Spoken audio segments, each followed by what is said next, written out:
I'm Alexandra Dunn, partner in the Environment, Safety, and Incident Response Group at Baker Botts, with our latest installment on important regulatory and legislative events in the first 100 days of the Biden administration. This week, the Biden Environmental Protection Agency announced it would take two significant actions to regulate certain forever chemicals in drinking water. You've probably heard of these forever chemicals called PFAS. Thousands of per- and polyfluoroalkyl substances, or PFAS, were made in the U.S. since the 1940s. Although many of the most toxic PFAS forms have been phased out of use, hundreds of PFAS remain in commerce today. PFAS make products non-stick, heat-resistant, durable, water-repellent, and stain-proof. PFAS are used in countless manufacturing processes, waxes and coatings, and firefighting foams. The properties that make PFAS so effective in products also make them persistent in the environment, hence the term forever chemicals. PFAS have been found in water supplies, soils, the air, and as far away as the Arctic. High levels of PFAS in the human body may be associated with a range of health effects. These include increased cholesterol levels, changes in liver enzymes, increased risk of high blood pressure in pregnant women, and increased risk of certain cancers. Regulation of PFAS in the environment was an EPA priority during both the Obama and Trump administrations, and as such, there are many PFAS regulatory actions teed up. The question wasn't whether PFAS would remain front and center for the Biden EPA, but rather what PFAS regulatory actions the EPA would swing at first. This week, the Biden EPA took its swing, moving two important drinking water PFAS actions forward.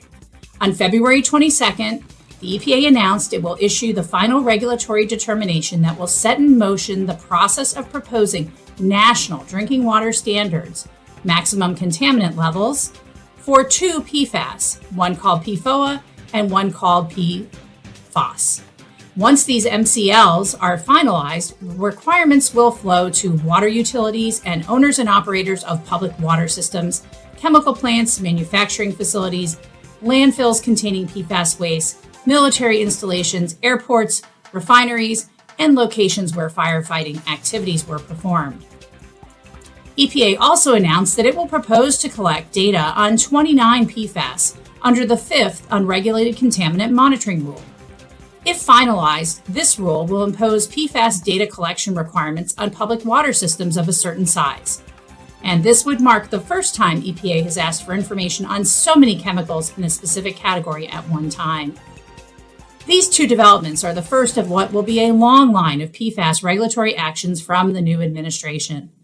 Other agencies beyond the EPA will be involved on PFAS issues, including the FDA. Now is the time for companies to gain a good understanding of their entanglements in the rapidly growing realm of PFAS regulation and litigation. A proactive PFAS regulatory compliance and litigation strategy now will likely pay dividends later. And now I turn it to my colleague for further developments. Hi, I'm George Fibbe. I'm a partner in Baker Botts Energy Regulatory Group based in Houston. This will be a follow-up, an update on the Department of Interior actions that came out of the first week of the Biden presidency. You'll recall that while the president's executive orders targeted new oil and gas leases on federal lands, they did not prohibit permitting associated with existing leases.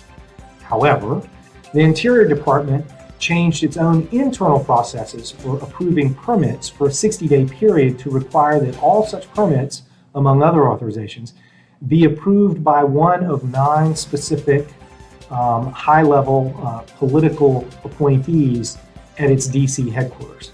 So this was widely reported as a moratorium on permitting, and it certainly has become a bureaucratic bottleneck. At this point, we're approximately 30 days into the 60-day order, and although the results aren't entirely clear, there's enough data available to make some observation. First of all, it's clear that there have been far fewer onshore permits, that is approved APDs, in the first 30 days of the new administration than there were in the last 30 days of the previous administration. That's not altogether surprising, but the total count is worth noting. The total count for the last 30 days of the previous administration versus roughly the first 30 days of the new administration, since the new order has come in, was 261 approved APDs to 22 for onshore permits. Wyoming alone went from 113 granted permits down to 8. New Mexico went from 45 to 2. And this is likely a function of two things, of course. First, the rush to get permits done before the transition. And second, the department's Order 3395, which we mentioned, which has created a severe bottleneck. So far, however, the slowdown appears to be less severe for offshore operations, with 83 permits being issued by BSEE since the new administration took over. And that's not all too different a number from the period before the transition. What we don't know is whether all of these permits were approved because they were necessary for some health, safety, and environmental reason, or because they were necessary for existing operations, both of which are exceptions to the department's order on authorizations, or whether they went through the bureaucratic process without those kinds of exceptions.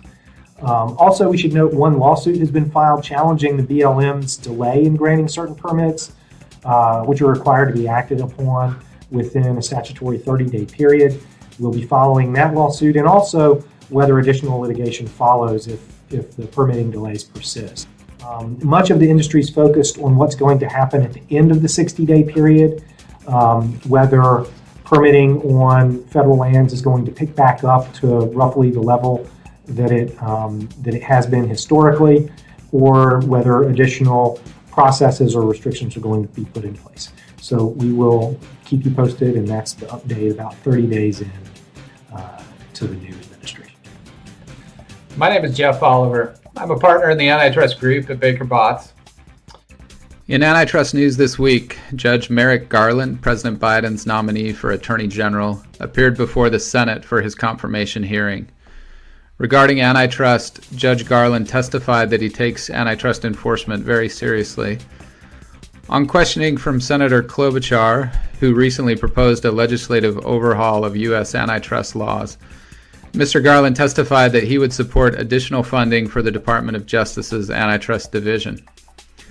Garland has also indicated that he will hire DOJ antitrust leadership even if they have ties to technology companies, given that most top antitrust attorneys today have had some relationship with major technology companies.